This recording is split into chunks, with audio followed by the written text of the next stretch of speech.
Walang naiba na sinasamba ang ating Ama sa Langit in the name of the Lord Jesus. But now, we have a filter. Pag may nagtatalo-talo, nag-aaway-away ng doktrina, tulad ng babaeng nahuli sa pangangalo niya, gustong batuhin, according to the law, alam natin na hindi pinabato ni Jesus. Ang namayani ay Jesusness. And along that principle, we measure. We filter every teaching kung ano ang attitude ni Jesus doon. Itutuloy ba yan ni Jesus o hindi na? I-encourage ba yan ni Jesus o hindi? At pagka ang mga teaching ay approve naman ni Jesus or silently may approval dahil hindi dinis-approve loudly, di tuloy. Mga teachings ng Old Testament na nagpapabait, mabuti, pag-ibig, respeto sa kapwa, tuloy lahat yan. Huwag kang mag-agaw ng asawa ng may asawa, huwag kang magnakaw ng lupa ng may lupa, tuloy lahat yon. Kasi papasa yon sa Jesus filter. Pero yung mga batuhin mo ang may kasalanan, sabi ng law ni Moses, batuhin hanggang mamatay, hindi na ipinabato. Therefore, hindi na rin tayo mambabato. Yun ang ibig sabihin ng Jesusness. Si Jesus ang standard, siya ang susundin.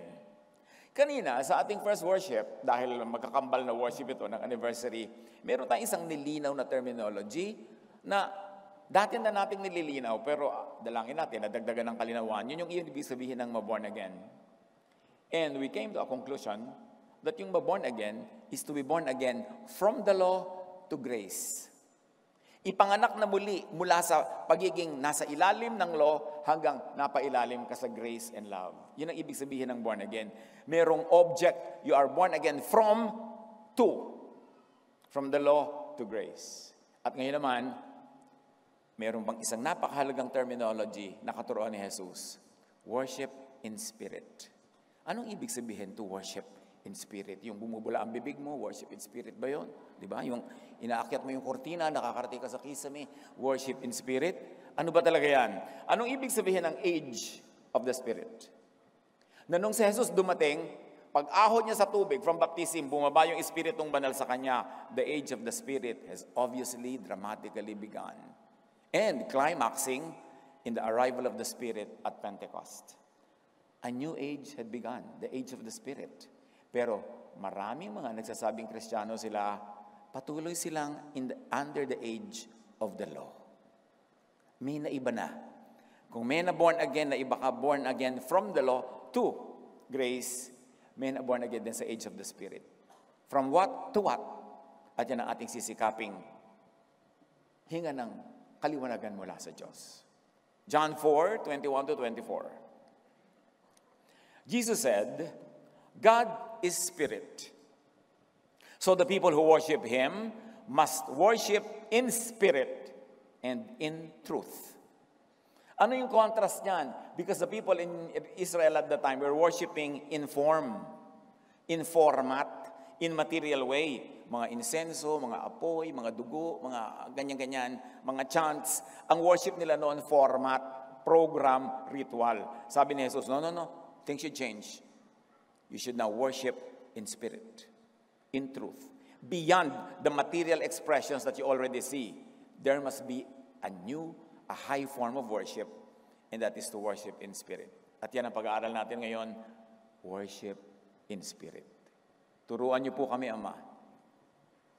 Kasihan niyo po kami. Bigyan niyo po kami ng kaliwanagan. Palayain sa kadiliman. Palambutin ang aming puso na kuminsan ay pinapatigas ng law. Teach us. Be our speaker. Be our teacher. In the name of Jesus we pray. Ang ating pag-aaral ay John chapter 4:4-54. And in between those many verses, meron tayong mangilang-ilang verses na gugunitain para lalong bigyan ng diin yung itinuturo ng ating main verses. John 4:4-6. Kinailangang dumaan si Jesus sa Samaria. Dumating siya sa isang bayan na tinatawag na Sychar.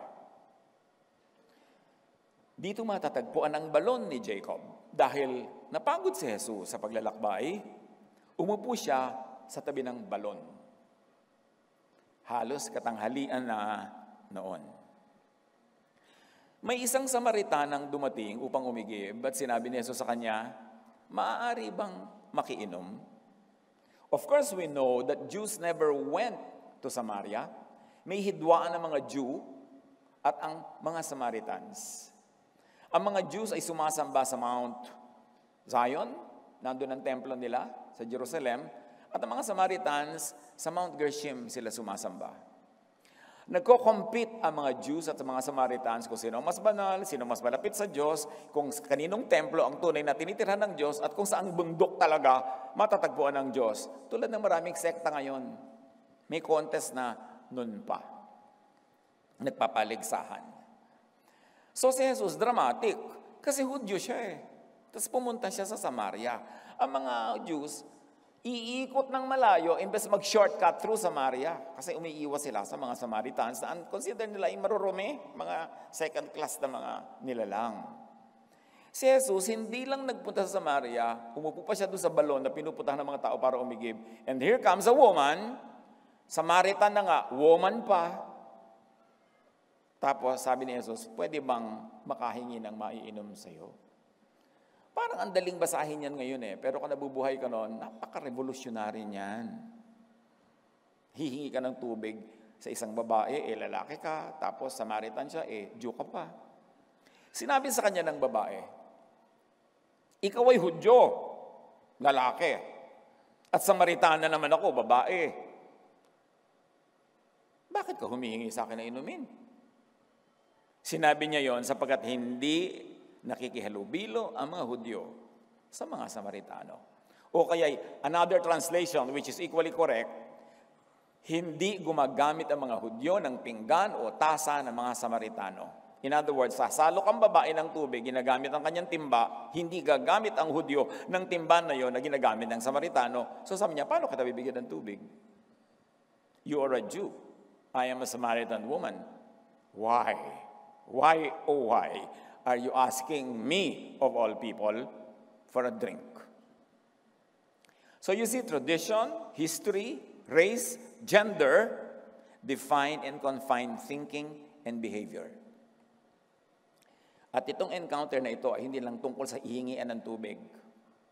Ang tunay na pinag-aaralan dito ay kung paano kinukulong ang isip ng tao. Paano kinukulong ng tradisyon, paano kinukulong ng doktrina, paano kinukulong ng kultura at ng mga gender assignments. Di ba? Jesus came to set free. Kaya talaga ang pag-uusapan dito, kulungan. Ano ba ang kulungan sa istoryang ito?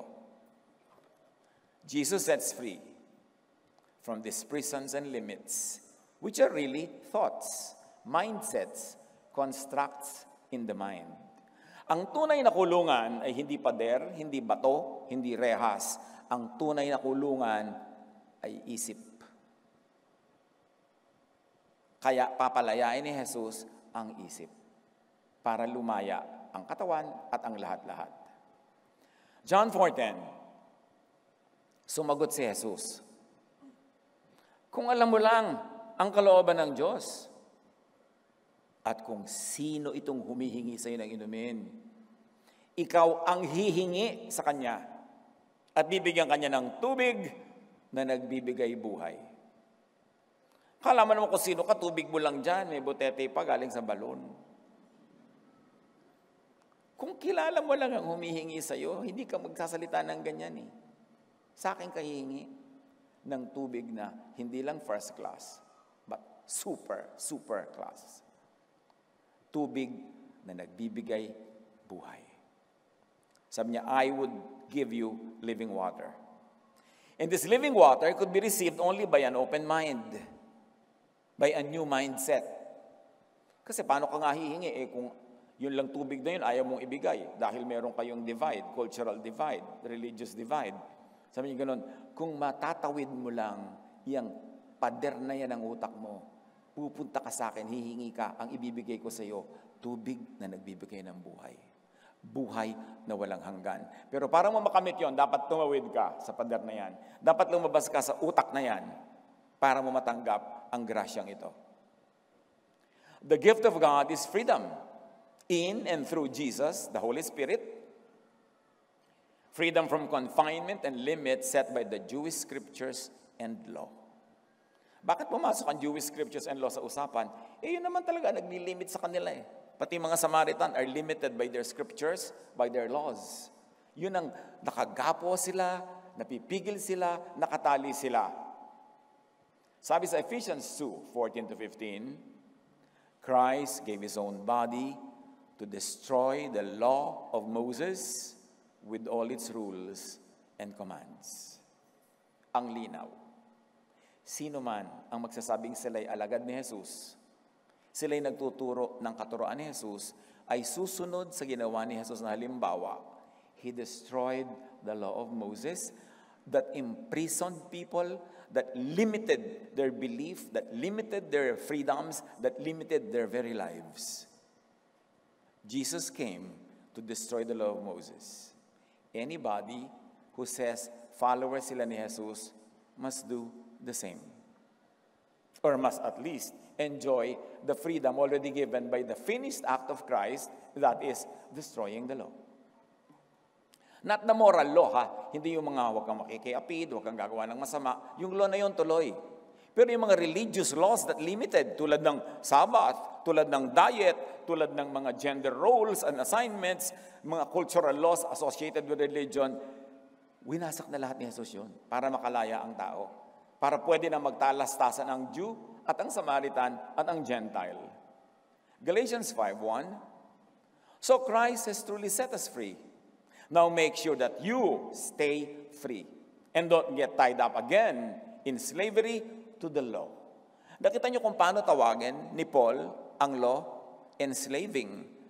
Sabi niya, pinalaya na kayo. Huwag na kayo magpapatali pang muli sa pagkaalipin sa mga batas na yan ng relihiyon ng Israel. John 8:36, so if the Son sets you free, you will be free indeed. And what part of our anatomy is set free by Jesus? Our brains, our mind, our mindset. Because really, there is only one true prison under heaven. That is the mind. Kaya ang mission ni Jesus, papagliwanagin yung isip, palayain yung isip. John 4:11, sa pagtutuloy ng kwento. Nagsalita ang babae, Ginoo,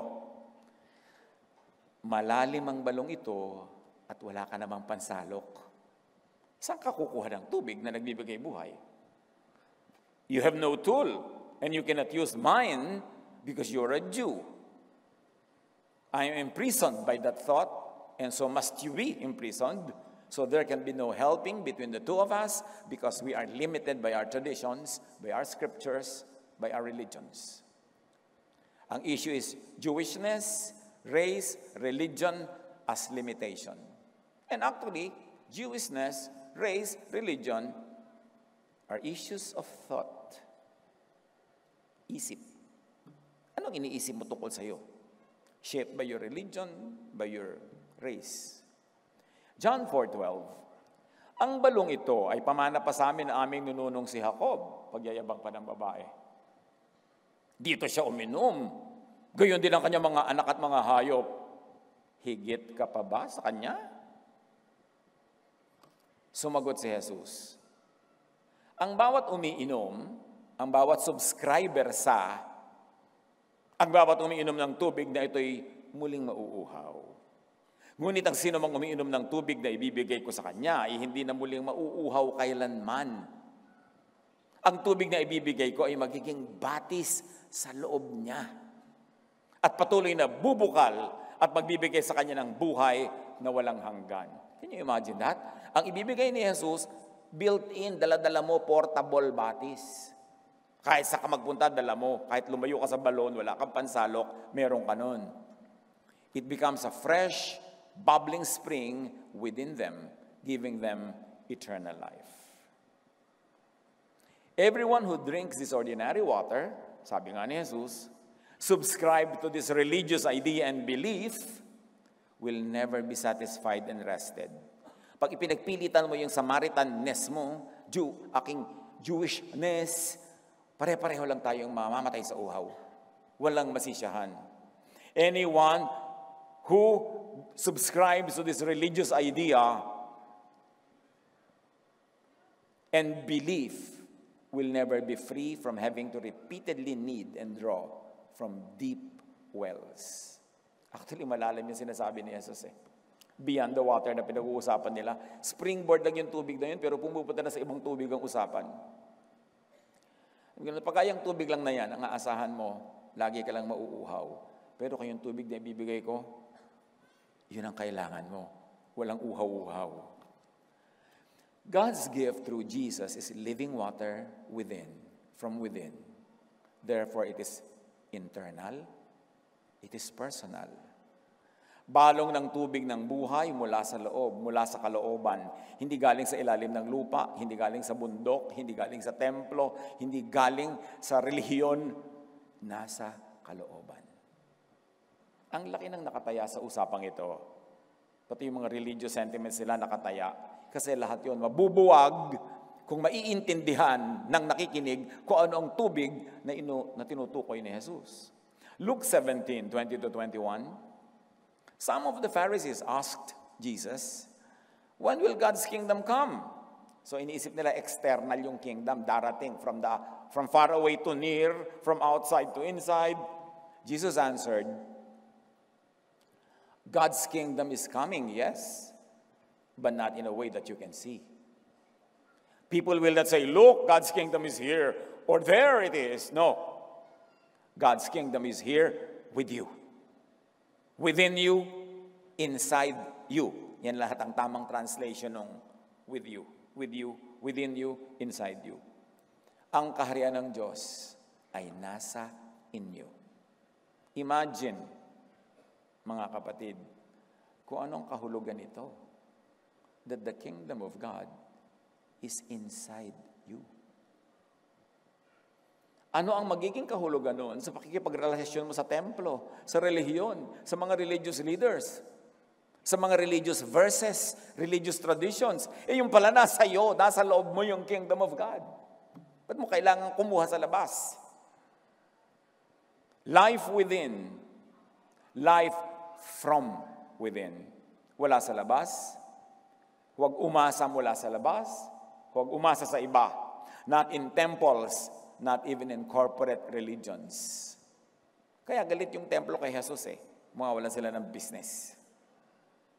Acts 17:24, ang Diyos na gumawa ng sanlibutan at lahat ay hindi naninirahan sa mga templong ginawa ng tao. Sino man ang magsasabi sa inyo, magpapagawa tayo ng bahay ng Diyos, inuutulang kayo no, para kayo mag-donate. Walang bahay ang Diyos. Hindi kailangan ng Diyos ng bahay. Neither does God live in physical idols or bring it higher in conceptual idols or doctrines made by man. Hindi nagtitira at hindi nako-confine ang Diyos sa templong physical, sa image o idol na physical, at hindi rin siya nakukulong sa mga constructs, sa mga doctrines, sa mga theologies. God is above and beyond all that. Hindi ka pwedeng makaimbento ng theology na nailagay mo yung Diyos sa loob. Hindi mo siya mapagkakasya. 1 Corinthians 3:16, don't you know that you yourselves are God's temple? And that God's Spirit dwells in your midst or in you or within you? Kayo'y templo ng Diyos at naninirahan sa inyo ang Kanyang Espiritu. Namnamin nyo kung anong kahulugan noon. Tayo ang templo. Naninirahan sa atin. Kaya meron tayong batis sa loob na kusang bumubukal. God's gift through Jesus is living water, welling up to eternal life. Meaning freedom from eternal death, from spiritual hunger, thirst, freedom from food. John 4:15-18. Sinabi ng babae, Ginoo, bigyan po ninyo ako ng tubig na yan upang hindi na ako mauhaw, ni pumarito pa upang sumalok na muli. Na-realize ang babae na may magandang nakataya sa usapan na to. Hindi pa lang niya maintindihan ko ano yon, pero sabi niya, gusto ko yan. Sana all. Sabi niya, dapat meron din ako niyan. Sabi ni Jesus, gusto mo pala. Umuwi ka at isama mo dito ang iyong asawa. Wala akong asawa, sagot ng babae. Sinabi ni Jesus, tama ang sinabi mong wala kang asawa, sapagkat 5 na ang iyong naging asawa. At ang kinakasama mo ngayon ay hindi mo asawa.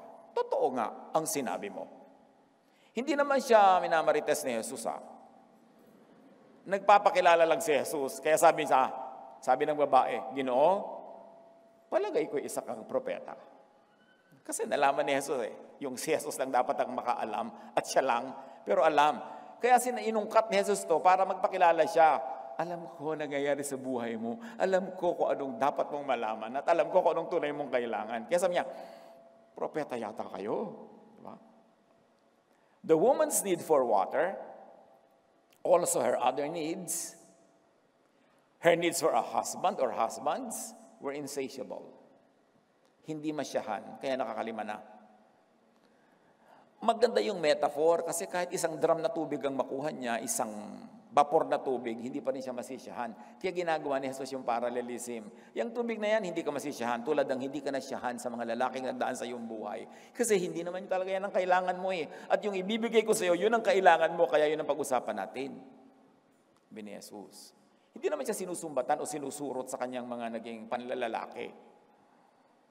Her means, her tools, meaning ordinary water, and husbands as well, do not truly satisfy, are transient. So now, naihanda ni Jesus yung puso ng babaeng makinig. Kasi naungkat na niya yung pinaka-sensitive na bagay sa kanyang buhay, na ngayon ay tinanggap na niyang propeta po kayo. Ibig sabihin, maniniwala ako sa sasabihin niyo. John 4:20, ibinalik na naman ng babae ang usapan sa hidwaan. Contest na naman. Dito sa bundok na ito, sumasamba sa Diyos ang aming mga ninuno. Ngunit sinasabi niyong mga Hudyo, na sa Jerusalem lamang dapat sambahin ang Diyos. Another paligsahan ng thought, paligsahan ng doctrine, paligsahan ng utak. Our mountain, Mount Gerizim, or yours, Mount Zion? Yun ang tanong ng babae. Our tradition, belief, laws, and doctrines, or yours? Alin ba ang superior? Kaya sabi niya, higit ka pa ba sa aming ninunong si Jacob na naghukay ng balon na to? John 4:21, sinabi naman ni Jesus, maniwala ka sa akin. Darating ang panahon na sasambahin ninyo ang Ama, hindi nasa bundok na ito. Hindi rin sa Jerusalem. Ibig sabihin, mali kayo, mali rin ang mga Jew. Darating ang panahon na lalabas ang katotohanan, hindi naman talaga dyan sa dalawang bundok na yan dapat sambahin ng Diyos. Not on the Samaritan nor on the Jewish mountain, which also means not on the Samaritan or the Jewish tradition, beliefs, laws, and doctrines.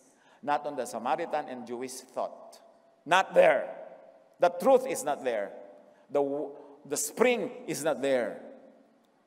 Ang tunay na sumasamba sa Ama ay sasamba sa Kanya sa Espiritu at sa katotohanan. Hindi sa lugar, hindi sa bundok, hindi sa building, hindi sa liturgy, hindi sa ano paman, hindi sa doktrina, hindi sa scriptures, sabi niya, sa Spirit and truth. Sapagkat ganyan ang uri ng pagsambang ninanais ng Ama. Bakit? Ang Diyos ay Espiritu. At ang mga sumasamba sa Kanya ay dapat siyang sambahin sa Espiritu at sa katotohanan. In thought. Not a physical location, not a man-made temple, not by outward actions, activities, gestures, rituals, or programs, not by man-invented religious formula or man-formulated doctrines and dogma. Not by form, formality, and text. Not in ignorance or falsehood. God is Spirit, therefore God is Word, thought, idea. Kaya si Jesus, in the beginning was the Word. In the beginning was the idea, the thought, the concept. Ang usapan, nasa isip. Wala dyan sa mga nakikita sa labas. And His worshipers must worship in the Spirit and in truth. In the Word, in thought, in idea. And if you like to bring it another level higher, worship must be done in spiritual impulses, vibrations, frequencies from within to the heavens into the circle of God. Dapat malinaw kung saan lumilipat. From within the person into the heart of God. Direct. Romans 8:26. We are very weak. And may I suggest we are very weak in thought. But the Spirit helps us with our weakness. We don't know how to pray as we should. But the Spirit Himself speaks to God for us. He begs God for us, speaking to Him with feelings too deep for words. You see, sabi, we don't know how to pray. Tapos sa atin ka ng prayer meeting, may listahan, ito ipagpe-pray mo. Ito ipagpe-pray. Aba, mabuti ka pa, alam mo. Kung ano ipagpe-pray, samantala sabi ng Romans, ang Espiritu, hindi nga tayo makapag-pray, magpe-pray na for us in our behalf. Kasi hindi tayo makaspeak ng spiritual language at this present limitation. We don't know how to pray. Do not presume. Sabi ganon, but the Spirit prays for us, speaking in God language to God for us, who do not speak that language at the moment. So worship in spirit and in truth supersedes tradition, doctrines, and even religious scriptures. Tandaan niyo yan. Ang tunay na worship in spirit, lampas sa scriptures na written, sa doctrines na ginagawa ng mga tao, at sa mga tradisyon, lampas. Kasi kung hindi, edi alam natin how to pray. We don't know nga sa kabila ng karami-raming doctrine. Worship in spirit and truth defines, redefines, transcends, interprets, reinterprets, updates, and upgrades everything. Ang spirit ay hindi lang motif, hindi lang flavor. The age of the Spirit changes everything in the dynamics between man and God. In prayer, in worship, revolutionary to.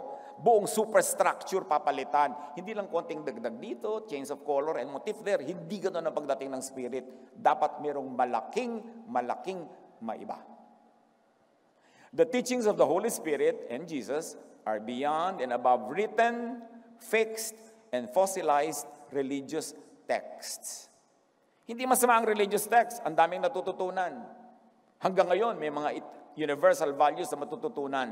Pero while you are text-based, you must not be text-limited.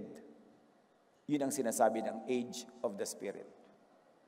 Tapos na ang age of Scripture carved in stone. Dahil ibibigay na ng Diyos ang Spirito directly to people. Bypassing stone, bypassing temple, bypassing religions, direct to the hearts of people.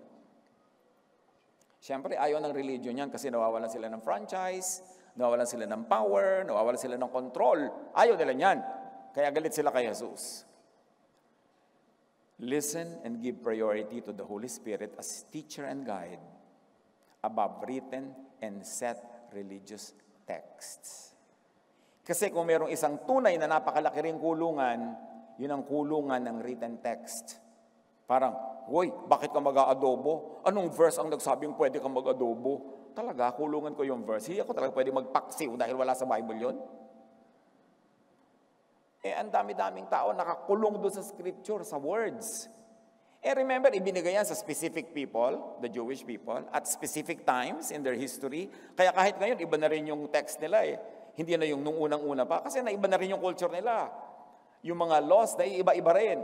Katulad ng mga laws ng bayan, pinapalitan, nagkakaroon ng constitutional amendments, ganun din ang Jewish law. Tapos ikaw naman, nakikibasa ka lang nung law na ibinigay sa kanila, hindi naman sa'yo. Ibinigay nung unang panahon, hindi naman ngayon. Tapos kung ano yung nababasa mo na ibinigay sa kanila nung unang panahon, yun ang gagawin mo ngayon. Di nakukulong ka. Kaya gusto ni Jesus, lumaya ka dyan. John 16:13, but when He, the Spirit of truth, comes, He will guide you into all the truth. Namnamin nyo to. Kausap na dito ni Jesus, mga Hudyo na nakalubog sa law, ang daming scripture, ang dami-dami nilang mga alam, ang dami-dami nilang mga katuroan. Pero sabi ni Jesus, when the Spirit comes, He will guide you into all the truth. Anong ibig sabihin? Nung panahon pala na yon, in spite of the religiosity, wala pa pala, hindi pa pala all ang truth nila noon. Kasi kung all na yung truth nila, bakit pa sasabihin ni Jesus na when the Spirit comes, He will guide you into all the truth? So pagdating talaga ng Spirit na yon, may mga ituturo siyang wala dun sa body of truth na alam at pinaniniwalaan at pinapractice ng mga Hudyo. Ibig sabihin, when the Spirit sets you free, it sets you free from the confines of the Scripture. Yung mga hindi pa nila alam doon, hindi pa itinuro doon, ituturo pa ng Spirit. So bakit mo ngayon ikukulong ang sarili mo doon, samantalang ilalabas ka nga doon para i-guide ka into all the truth. John 16:13, He will not speak on His own, He will speak only what He hears. So this is a direct message from God, not via official religious texts. Addressed to the new creation, the new person, the born-again person, to the new mind, the new receiver. Binanggit ko kanina sa ating first worship that the mind is not a factory of thoughts. It is a receiver of thought. Kaya yung mind mo, pag na-born again, tumanggap kay Jesus, nagkaroon siya ng bagong frequency, nagkaroon siya ng bagong capacity to understand, nagkakaroon siya ng bagong capacity to understand messages from God, from the heart and mind of God. Napansin niyo ba kung minsan nagpa-problem solving kayo, isip kayo ng isip, hindi niyo naman ma-solve. Pero minsan, nagsasabon lang kayo, nagtatanggal ang mga libag-libag, biglang, pumasok yung solution sa utak niyo. Hindi niyo naman talaga inisip. Siyempre, wala namang kinalaman sa libag yun. Ang point, ipinagkaloob. Ang utak natin, kaya ibinigay yan ng Diyos, hindi para ka mag-isip sa sarili mo, para ma-receive mo ang sinasabi niya sa iyo ng buong linaw. Ang isip na yan, para makatanggap ng new message sa new age of the Spirit, kailangan siya maging new heart. Kaya sabi, I will remove your heart of stone and give you a heart of flesh. Kailangan ma-born again yung utak mo, mapalitan ng frequency, ma-upgrade ang kanyang mga specs para makatanggap siya ng mga leveled up impulses and messages. Mangyayari lang yon pag tunay kang born again. Nakakatanggap ka at tinatanggap mo ang mga katuroang labas sa dati mo nang alam, yung iba, kabaligtaran ng dati mong alam. Kasi kung si Jesus darating para lang ulitin niya yung dati nang alam, wala naman siya idadagdag, walang iibahin, ba't pa siya dumating? Sayang naman yung pagod niya. Kaya siya dumating para palayain ka doon sa mga dating kulungan ng isip na yan at bigyan ka ng bagong mind, bagong thought, bagong spirit. At binigyan ka rin ng bagong command. Ipinalit sa lahat ng laws, isang command, love. You see, Jesus is about change. The Holy Spirit is about change. You cannot just continue being Jewish under the law. Tapos sasabihin mo, Christian ka. May pagbabagong malaki. John 14:26, ang patnubay, ang Espiritu Santo na isusugo ng Ama sa pangalan ko, ang siyang magtuturo sa inyo ng lahat ng bagay. So hindi pa pala alam ng mga Jews at that time, di ba? Ituturo pa lang. Tapos ngayon, ikukulong mo yung sarili mo sa dati ng alam ng mga Jews, di wala kang bagong matututunan. Romans 7:6. Ngunit malaya na kayo ngayon mula sa kautusan. Saan lumaya? Mula sa kautusan. Tatandaan nyo kung saan lumaya. Na born again from the law. Ngunit malaya na tayo ngayon mula sa kautusan dahil namatay na tayo sa kasalanang dating umaalipin sa atin. Ibig sabihin, namatay na si Jesus, parang namatay na rin tayo by substitution. Hindi na tayo tatabla ng mga kasalanan na yan dahil namatay na tayo. Di ba? Pag namatay ka, yung utang di mo nababayaran, yung lahat ng mga, dahil above the law ka na, lampas ka na. Ganon din yun. Namatay ka na sa kasalanan. Tapos yung iba naman ngayon, pinipilit ka pa rin patayin sa kasalanan, parusahan, pinipilit ka pa rin pagdusahin dahil nagkasala ka, namatay ka na nga sa kasalanan through Jesus. Ba't hindi naiintindihan yung turo na yun ni Jesus? Ngunit malaya na tayo ngayon mula sa kautusan dahil namatay na tayo sa kasalanang dating umaalipin sa atin. Kaya, tayo'y naglilingkod sa Diyos, hindi ayon sa lumang batas na nakasulat, yan yung scripture. kundi ayon sa bagong buhay ng Espiritu. Hindi na kayo limited sa written text. Lampas na tayo doon. Nandito na kayo ngayon sa hindi nakasulat, sa batas na nakasulat sa inyong puso na ibinibigay ng Espiritu. But now, by dying to what once bound us, the law, we have been released from the law so that we may serve in the new way of the Spirit. Read with me aloud. And not in the old way of the written code. Ang hina nyo naman magbasa. Ulit. We serve in the new way of the Spirit and not in the old way of the written code. Gusto ko kasi madinig nyo sa sarili nyong boses yan. Not in the old way of the written code. Tapos ngayon, ang mga Pharisees, lagi kang ibabalik sa written code. Lagi kang ibabalik sa law. Tulad nung sabi nila sa kay Jesus, ang babaeng ito, according to the law of Moses, dapat batuhin. Yun yung sinasabi ng written code. Pero umandar na ang Spirit, hindi yun ipinabato ni Jesus. Apply nyo para pakinabangan natin yung dinala ni Jesus. The new way of the Spirit instead of in the old way of the written code or the old scriptures. Loyal tayo kay Jesus. That loyalty is above our loyalty to any religious text, to any tradition, to any format of religion. Huwag pakulong, palimit, patali sa texts, sa verses, sa creeds. Ginawa lang yung mga yan to control. Sa statements of faith na ginawa lang ng tao. Sa vocalized teachings in oral traditions, sa laws carved in stone, yung hindi mapapalitan, nakauka sa bato. Mamatay na tayong lahat, susundin natin kasi nakasulat sa bato. Huwag pakulong sa mga batas na yan, written on paper or any medium, or celebrated in ritual and tradition. The age of the Spirit, the age of Jesus says, give space to personal, new, unprecedented, out-of-the-box revelations, teachings, guidance, inspirations, thought of the Holy Spirit. The Holy Spirit is teacher beyond, above traditional religious writings and verses. Huwag kayong pakulong sa mga taong, may verse 1, may basis ka ba dyan? Ang kama mo, bilog. Pati karte ng kama ko, hahanapan ko talaga ng verse, sister. Pero meron talaga gano'n nabubuhay.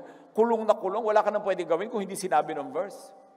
Pinalabas ka na nga doon para ka lumaya. Hindi ka naman pinalabas para magwala, para gumawa ng lahat ng mga kasamaan. No. Kundi para lalo kang bumuti. Para lalo kang maging katulad ni Jesus. At para lumaya ka, ma-enjoy mo yung buhay na ibinibigay ni Jesus. But when He, the Spirit of truth, comes, He will guide you into all the truth. He will not speak on His own. He will speak only what He hears. And He will tell you what is yet to come. Sa age ni Jesus, hindi ba sabi ni Jesus, and then the end will come. The end of the temple yon. The end of the age of the law will come. Pag sinabi ni Jesus, it will happen, I'll be with you until the end of the age. Hindi end of the planet yon. Hindi end of the world. End of the age of the temple. End of the reign of the law. I will be with you to usher you into the new age of the Spirit of freedom and love. Hindi sapat sobrang manindigan at magmatigas sa mga traditional beliefs, hindi dapat. And practices. Kasi sabi nga ni Jesus, hindi pa yun all truth. Sabi niya, the Spirit will reveal to you all truth. So ibig sabihin, yung body of knowledge sila at that time, hindi pa yun all. May kulang. The Holy Spirit will not speak on His own, unlike Israel's religious teachers, but speak even from a higher and the highest authority. Not from human institutions that they have, but from heaven. Tapos i-ignorin mo. Lahat ikukulong mo na naman sa verses.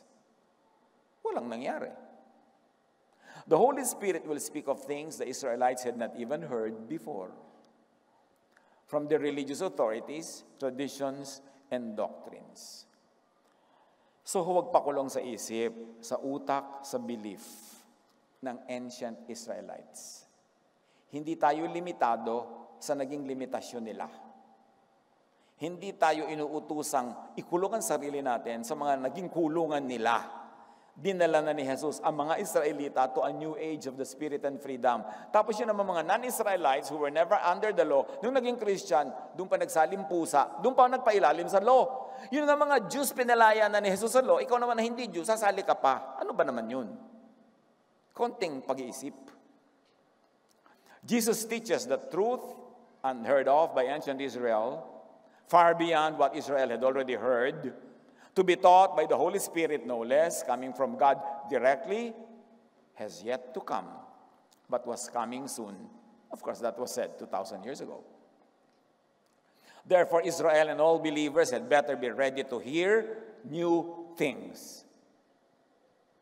Israel and the non-Israelite believers of Jesus had better be ready to hear new things unheard of in the Jewish scriptures. Malinaw ba? Kailangan ready ka na makarinig ng bago, ng iba, ng nasa labas, ng kinaugalian ng Israel. Mark 1:27. Kaya nga pagdating ni Jesus, na obvious na yon. Ang lahat ay namangha, kaya't sila'y nagtanungan sa isa't isa. Paanong nangyari yun? Ito'y isang kakaibang katuruan. Yun ang reaksyon nila sa katuruan ni Jesus. Makapangyarihan niyang nauutusan ang masasamang espiritu at sumusunod naman ang mga ito sa kanya. Proof of genuineness. You see, ang katuruan ni Jesus ay kakaiba, bago. Hindi repeat nung luma.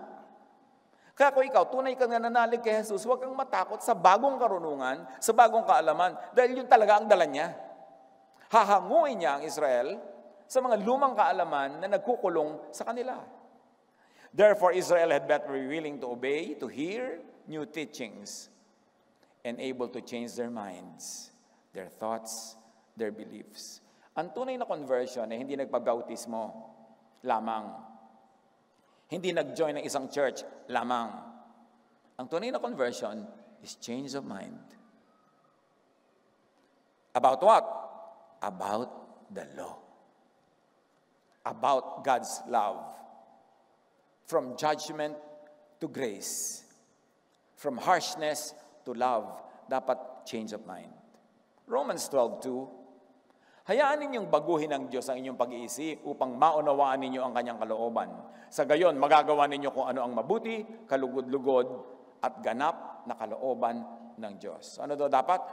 Hayaan nating baguhin ng Diyos ang ating pag-iisip. Pag may binago sa isip, ibig sabihin may dating iniisip na iiwan at may bagong iniisip na pupuntahan. Yun ang pagbabago. Hindi pwedeng ipilit mo yung dati, basta walang gagalaw. Ano yan? Bonel? Uy, natatandaan ng iba dyan, di ba? Walang gagalaw sa Yeye Bonel. So, ganun yung iba sa doktrina. Walang gagalaw. Ito na yung nakalakihan ko. Walang papalitan. Ito na yung una kong narinig. Walang papalitan. No. Sabi, hayaan yung baguhin ng Diyos ang inyong pag-iisip. Kailangan mag-change. Let God transform you into a new person. Willing ka dapat, no? And be able to change doctrines and practices. From the old to the new. From the law to grace and love. From Moses-ness and Pharisee-ness to Jesus-ness.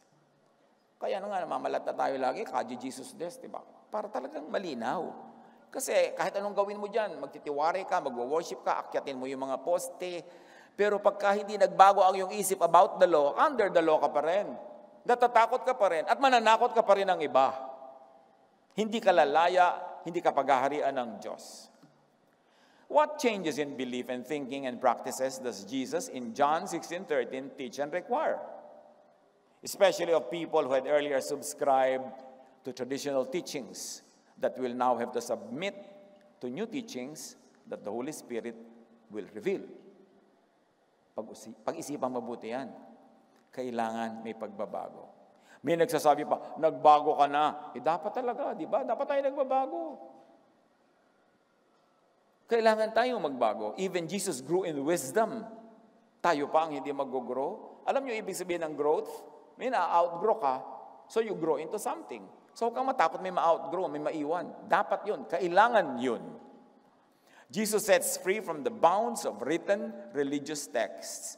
Now, that is a major enlightenment. Kailangan natin pag-isipang mabuti yan.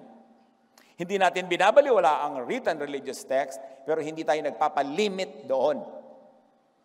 Dahil merong leading ang Holy Spirit outside of it. Listen and give priority to the teachings of Jesus as teacher and guide above written verses. Si Jesus, ang dami niyang ginawa. Di ba may written verses? Wala ka dapat gagawin pag Sabat. Ang dami nga niyang ginawa pag Sabat. So, ibig sabihin, lumabas siya sa verses. Sabi ng iba, huwag kang kakain ito, huwag kang kakain ito. Sabi ni Jesus, kahit anong kainin mo, hindi maruramihan ang spirit mo. O, lumabas siya sa verses. Ang daming ginawa ni Jesus na paglabas. So, huwag kang pakulong. John 14:13, sumagot si Jesus, ang umiibig sa akin ay tumutupad ng aking salita. Hindi salita ng iba, ng aking salita. Iibigin siya ng aking Ama at kami pupunta at mananahan sa Kanya.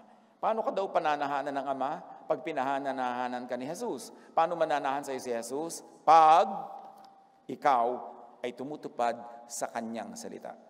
Hindi sa salita ng iba, sa salita niya.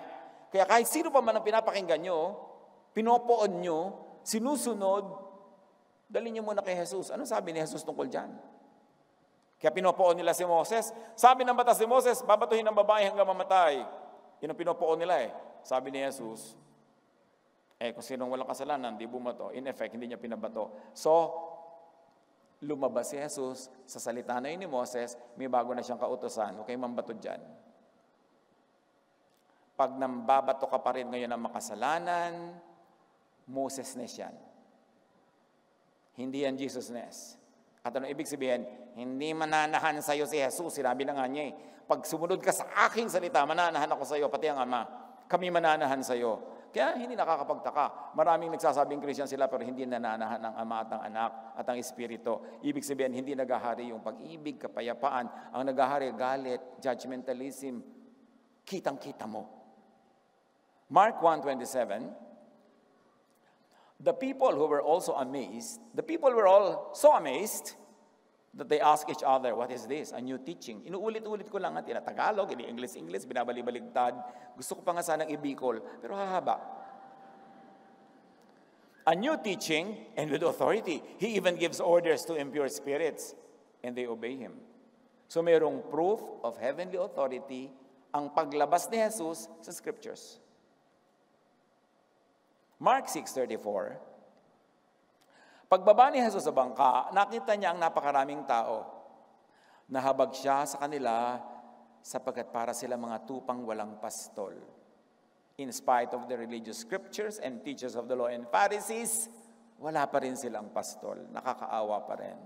Kaya't sila itinuruan niya ng maraming bagay. Obviously, ang tinuro ni Jesus, labas doon sa dati na nilang alam. Jesus sets free from the bounds of traditional interpretation of scriptures. Jesus does not set free only from the texts. Jesus also sets free from the traditional interpretation of those texts. At marami siyang ginawa niyan sa New Testament. Basahin niyo mabuti. What Jesus teaches is not always equivalent to what the Jewish scriptures teach. It's very clear. See it in Scripture. What Jesus teaches is not always equivalent to how the Jews interpreted their own scriptures. John 13:34, isang bagong utos ang ibinibigay ko sa inyo ngayon. Magmahalan kayo. Kung paano ko kayo minahal, gayon din naman, magmahalan kayo. Ang simple pa lang, diyan pa lang ba? Sumusunod na yung mga Kristiyano na wala nang ginawa, kundi magbatuhan, magpaligsahan, mag-contest, magsiraan. So alam na alam, hindi ito sumusunod kay Jesus. Ang sinusunod nito, Moses-ness. John 14:21, ang tumatanggap sa mga utos ko. Diba? Nag-echo pa yan. Hindi utos ng iba. At tumutupad sa mga ito, ang siyang umiibig sa akin.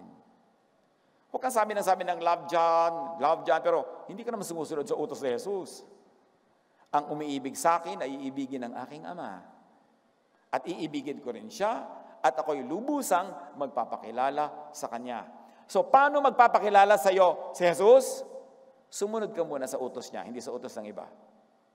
At pag siya ang sinusunod mo, matutuwa siya sa'yo, magpapakilala siya sa'yo, mas marami ka pang matututunan bago. Uusad ka ng uusad, mag-upgrade na mag-upgrade. Ang ending nun, freedom. Sumunod muna sa utos ni Jesus para mas lubusan pa siyang magpakilala at mag-reveal. Jesus sets free by giving space for what the Holy Spirit teaches apart from and outside of written verses. We respect the verses and we use the verses as long as they pass the Jesus filter. That should be clear. What Jesus teaches is equivalent to what the Holy Spirit teaches and will and would still teach.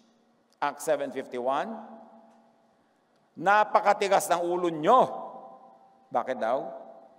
Kung ano ang ginawa ng inyong mga ninuno, yun din ang ginagawa ninyo ngayon. Lagi ninyong nilalabanan ang Espiritu Santo. Diba?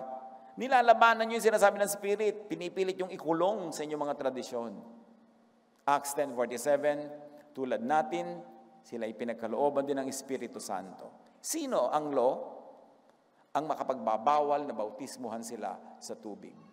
So lumabas sila sa law, sa scripture, sa tradition. Maraming ginawa sa Book of Acts. Nasanay na lang tayong nababasa at ginagawa na rin natin. Wala nang shock value. Nung panahon nila, shocking kasi lumabas sila sa scripture. Sa Jewish scripture, sa Old Testament. Romans 8:6, the mind governed by the Spirit is life and peace. So, meron na ba tayong peace?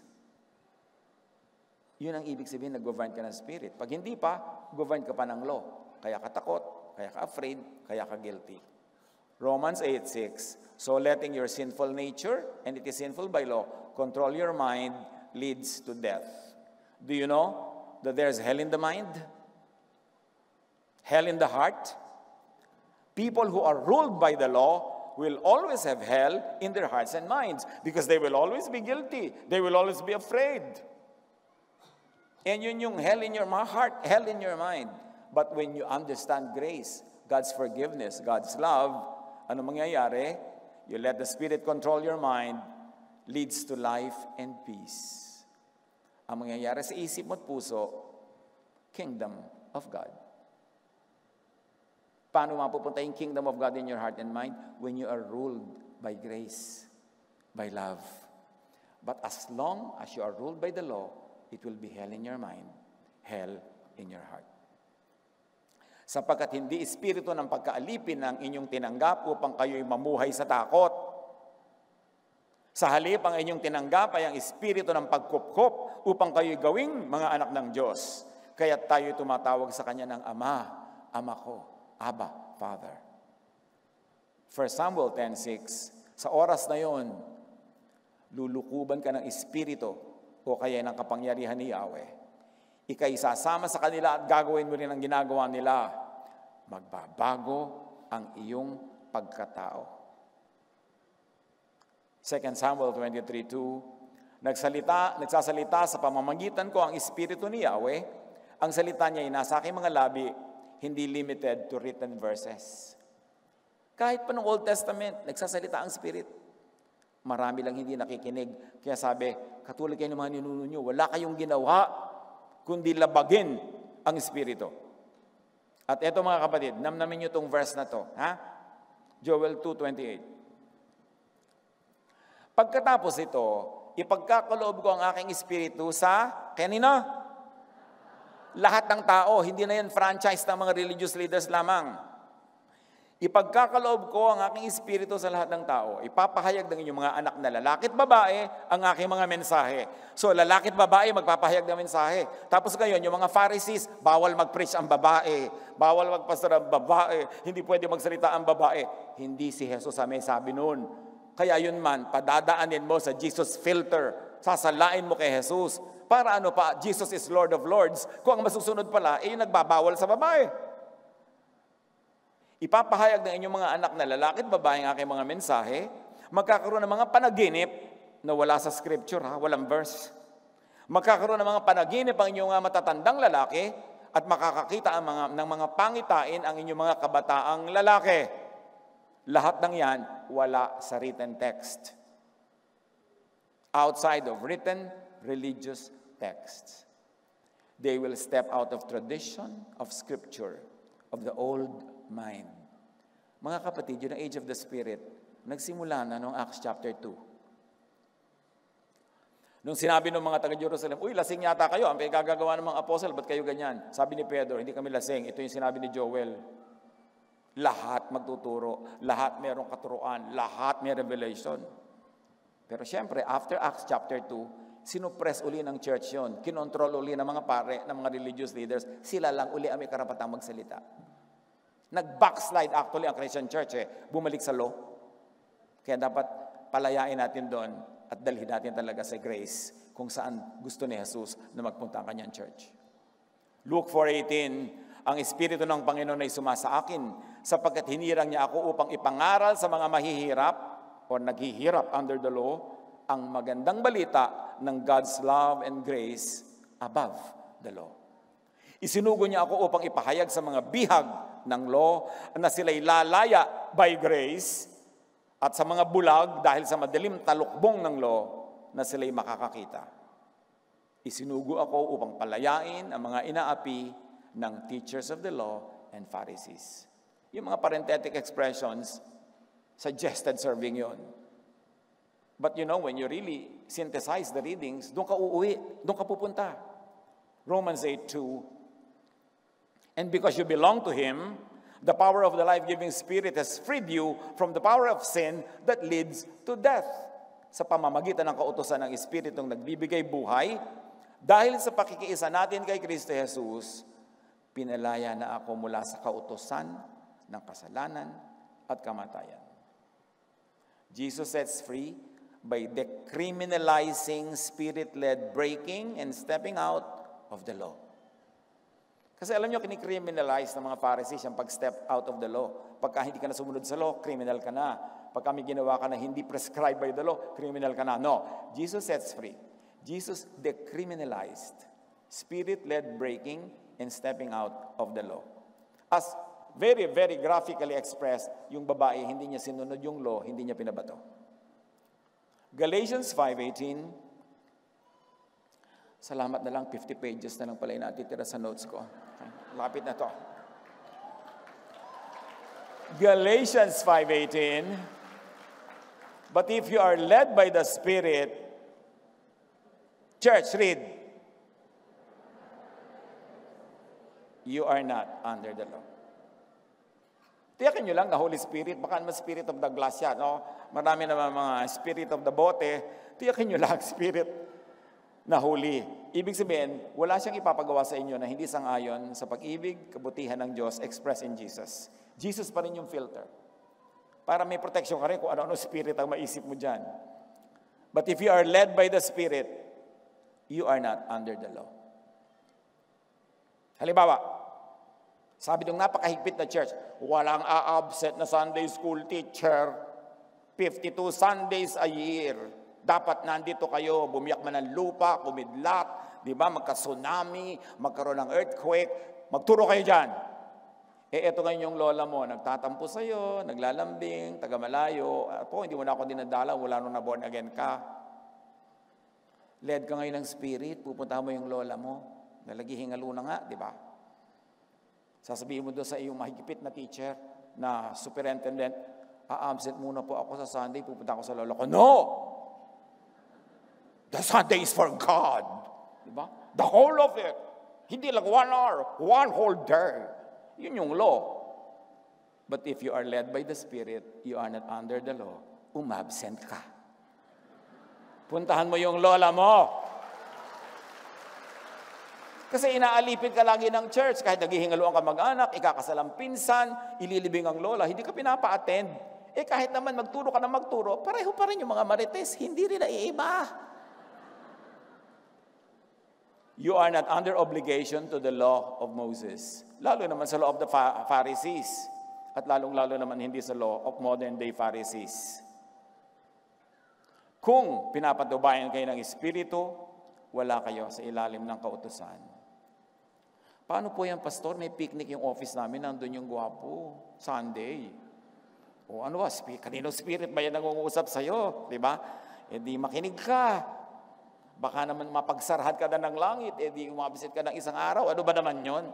Magsasara ba yun, church, dahil lang pumarada ka sa harap ni gwapo sa picnic? Pero i-demonize siya ng mga Pharisees. Bawal sumaya, bawal umibig, bawal magka-girlfriend, bawal magka-boyfriend. Pag tumanda ka namang dalaga at binata at may sakit ka, di ka naman aalagaan, ano, di ko na yan. Ako, alagaan ka ng mga yan. No.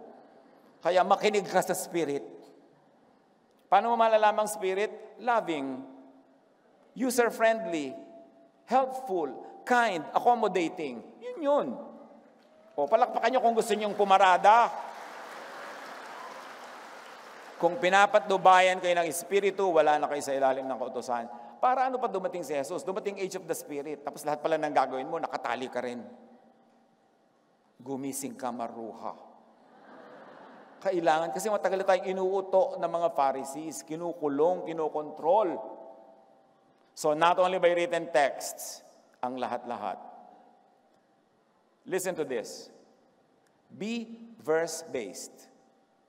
But do not be verse-limited. Yes, maganda, may verses yung mga ginagawa mo, may verse references. Pero marami kang pwedeng gawin na wala sa verses, tulad ng magluto ng adobo. Talagang kahit mangisay ka, hindi mo makikita yan doon. So, huwag kang ganun, huwag kang literal, huwag kang masyadong legalistic. Grow. Grow up beyond and out of the scripture box into the spirit-filled skies. In the age of the Spirit, the sky is the limit. Huwag mo lang i-break ang kaisa-isang command ni Lord, love. So pwede ko na po palang nakawan yung kapatid ko ng mana. Loving ba yon? Hindi po. Ay, hindi pwede yon. Kasi may love na role, na law. At i-apply mo yan sa lahat ng bagay. And you can never go wrong if you applied love. Luke 2:52, and Jesus grew in mind, in wisdom and stature, and in favor with God and man. Who grows in favor with God? Those that grow in wisdom. And to grow in wisdom, you have to outgrow old wisdom. Huwag matakot mag-grow. Luke 5:37-39, and no one pours new wine, and may I say grace. No one pours new wine of grace into old wineskins mentality. Otherwise, the new wine will burst the skins. The wine will run out, and the wineskins will be ruined. No, new wine, grace and love, must be poured into new wineskins, into new minds. Ang new teaching na love and grace, kailangang tanggapin ang new mindset. Palitan yung utak, palitan yung capacity, yung vibration, yung channel, para makatanggap ng bagong meaning. New thought into new receivers. Ephesians 4:15, rather, speaking the truth in love, we are to grow up in every way into Him, who is the head, into Christ. We are to grow up into Christ. Not into Moses, not into anybody, into Christ. 1 Thessalonians 5:19-21, do not quench the spirit. Do not treat prophecies or new knowledge outside of written religious texts with contempt.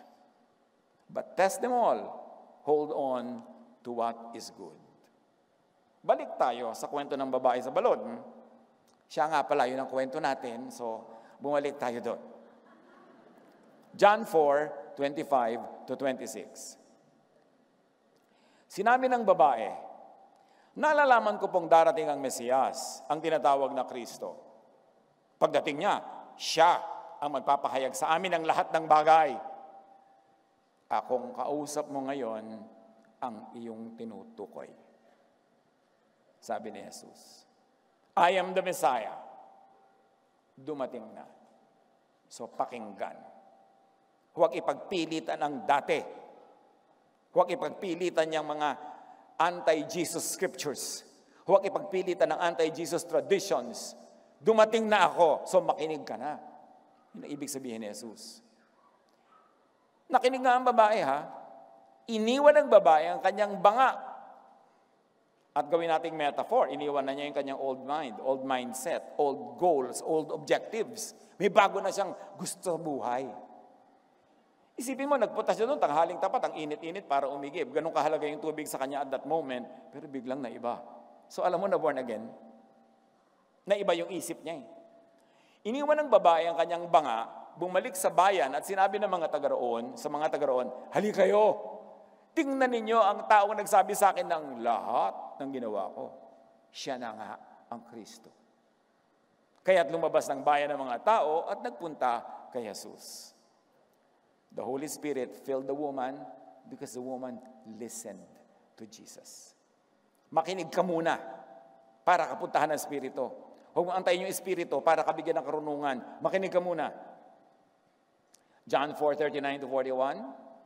Maraming Samaritano sa bayang iyon ang naniwala kay Jesus dahil sa patotoo ng babae. Sinabi niya sa akin ang lahat ng aking ginawa.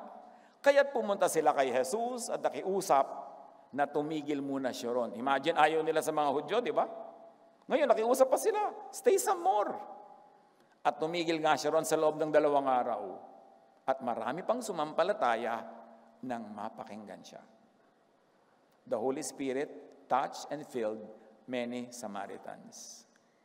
Pagkatapos, sinabi nila sa babae, naniniwala na kami ngayon, hindi dahil sa sinabi mo, kundi dahil sa narinig na namin siya. Alam na naming siya ang tagapagligtas ng sangkatauhan.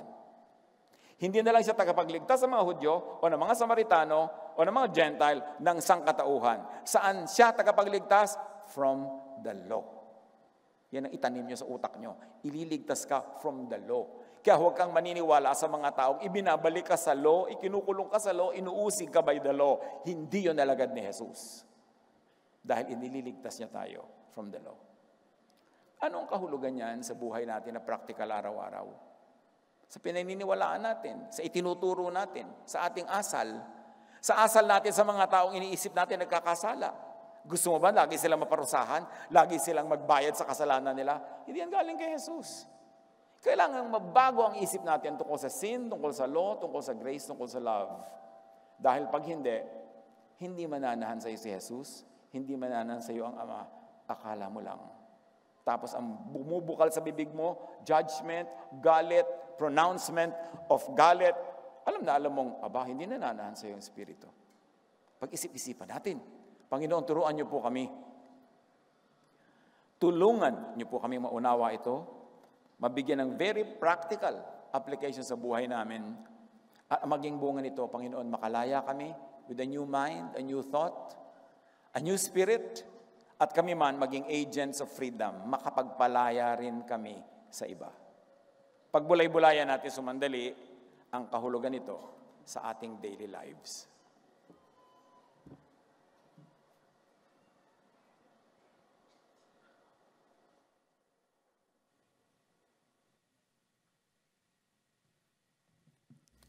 Tayo po ay manalangin. Dakila at makapangyarihang Diyos, nagpupuri kami at nagpapasalamat sa iyo. Salamat sa iyong habag at kabutihan. Salamat sa patuloy na pagdaloy ng iyong biyaya sa aming mga buhay, sa aming mga hanap buhay, sa aming mga mahal sa buhay. Nawa Panginoon, patuloy kang mahayag at matupad ang iyong pag-ibig at kabutihan, pagpapala sa bawat isa. Father God, dinadalangin namin ang aming mga handog na ito'y patuloy na maging karapat-dapat sa iyong banal na harapan at patuloy na magamit sa pagpapalawak ng iyong pag-ibig at habag sa maraming gawain at sa maraming tao. Kaya Lord, sa iyo namin ibinibigay ang pinakamataas na papuri sa pangalan ni Jesus. Amen. Maaari na po tayo magkaloob.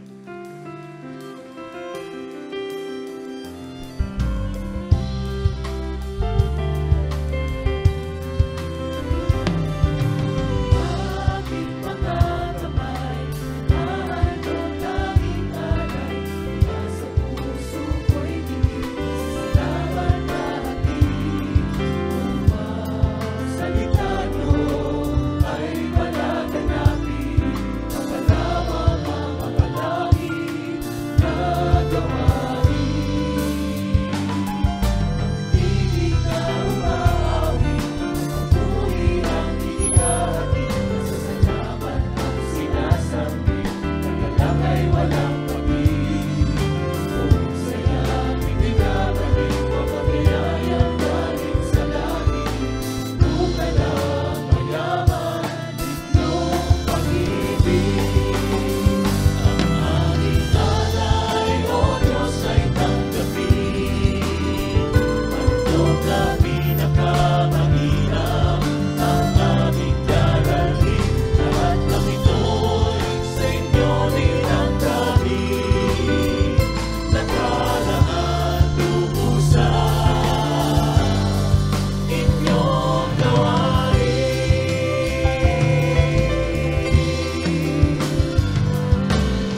Napakainan po na tayo ay magsasalo at pagka ating gugunitain ang banal na hapunan na ginawa ng Panginoon. Passover is a Jewish festival that commemorates the exodus of the ancient Israelites. It celebrates their journey from slavery to freedom. The Lord Jesus gave the Passover a new meaning, a new symbolism. And the Lord instructed His disciples to observe the Passover in His memory. Sabi niya sa Luke 22:19, alalahanin ninyo ako sa inyong mga gagawing ito.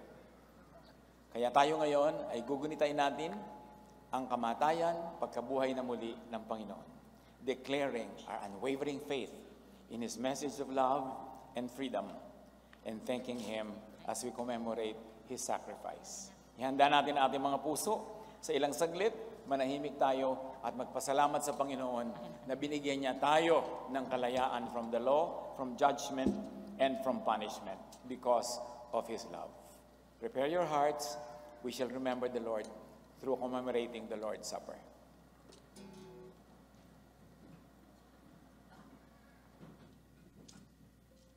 Key of F daw yan.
And he took bread, gave thanks, and broke it, and gave it to them, saying, "This is my body given for you. Do this in remembrance of me."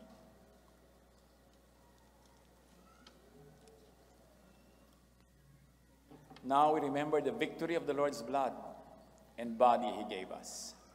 And we recommit our obedience to the teachings as we live in freedom from the law and under his great love and amazing grace.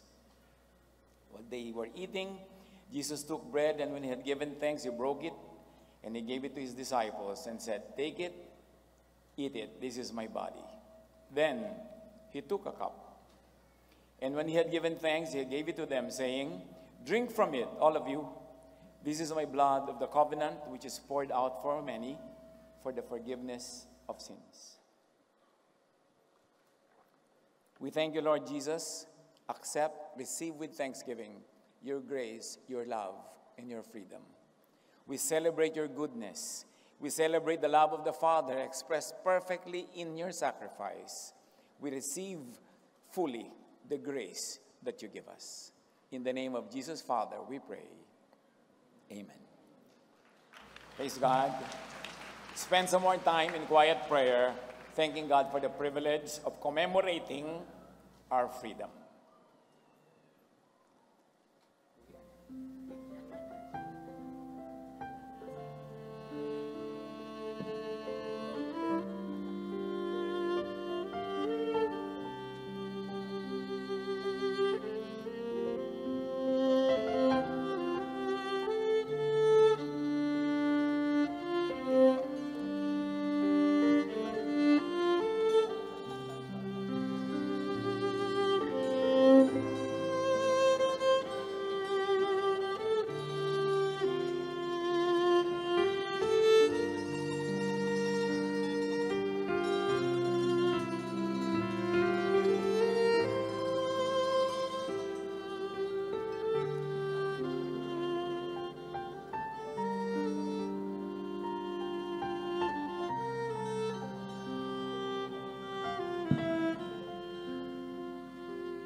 Praise the Lord.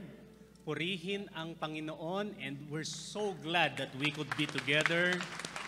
It's such a blessing na magkakasama tayo ngayong umaga sa ating anniversary Jesus celebration. Yes? Purihin ang Panginoon. Purihin ang Panginoon. Ang natapos pong mensahe ng Kuya Ed Lapis ay pinamagatang Worship in Spirit or Spirit of Truth. Karugtong ng mensaheng ito ay ang mensaheng pinamagatang Born from Above na ibinahagi noong first worship service.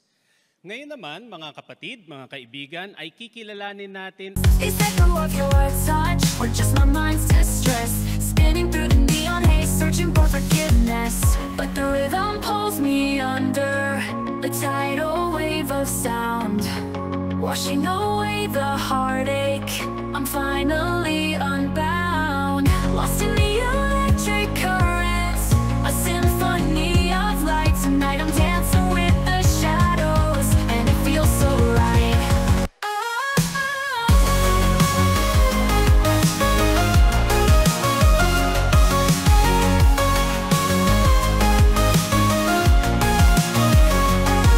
Distorted reflections in the chrome and steel, a million faces, yet I still don't feel real. Chasing after something I can't define, lost in the labyrinth of space and time.